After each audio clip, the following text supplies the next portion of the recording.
Squid Game Season 3 will be heartbreaking. Let me explain. Yes, the Squid Game Season 3 trailer is out, and boy oh boy did it tell us a lot of information. Not everything, of course, but it told us enough for us to get just as excited as ever before. Who else is shocked that it's right around the corner? Like, it feels like we just watched Season 2. Obviously, it's out at the end of June.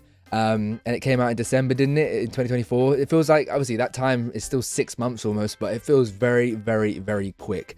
But it means it's fresh in our memories. Of course, this season was filmed back to back, as we all know, because Season 2 was technically supposed to be Season 2 and Season 3 combined, but he split them to make an extra 2 seasons for Netflix. We see player 456 starting off within one of the boxes. Of course, we know he's not dead, so why is he in there? It's very confusing. Of course, the last thing he saw was his best friend being killed by the front man.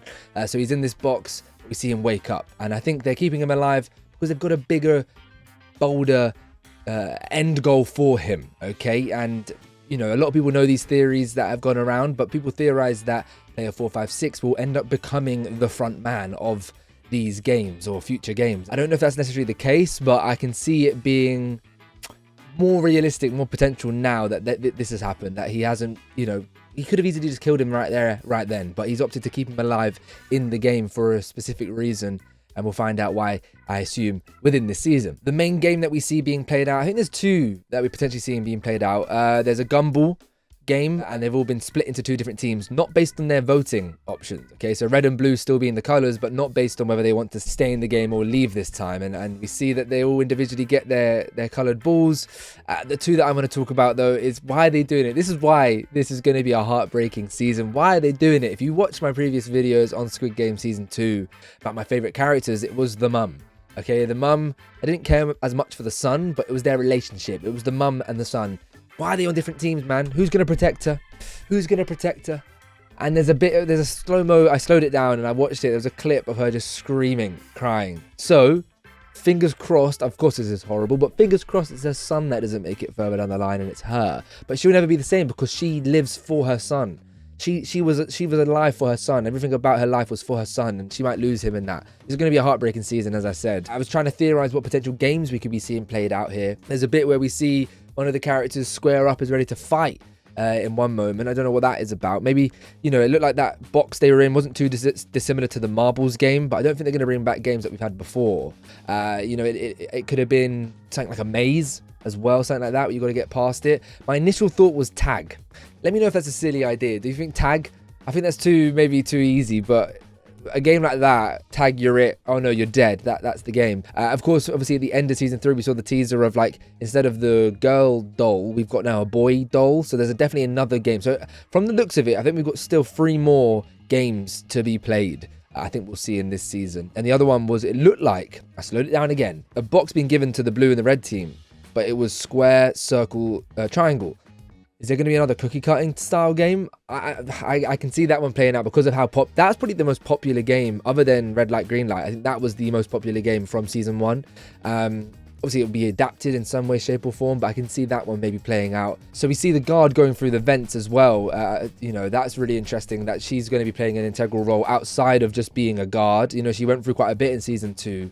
I think this one now she could be helping work against them. I can imagine she could meet up with the police officer, you know, the police officer that's working undercover to get into where these games are being played.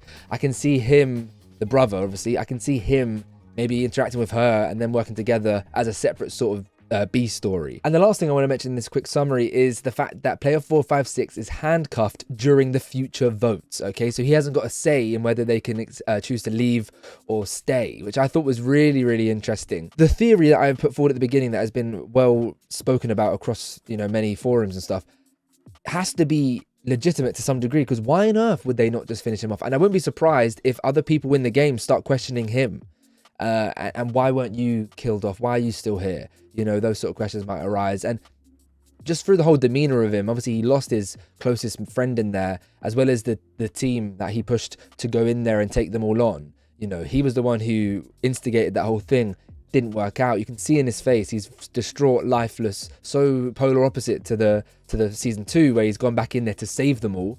Now he feels like he's failed, and you can see him just dealing with the fact that he's gone in there and failed and still got to play all the games and can't even get involved in the votes. The last significant thing to mention, though, is of course the baby cry at the end. Of course, that character who's pregnant in there is going to end up giving birth in there. And I can imagine the mother, you know, who was very much motherly towards her, talking about her pregnancy and stuff, could even be the one to birth the child as well, help her in that. Maybe her cry and screams because she doesn't make it through childbirth.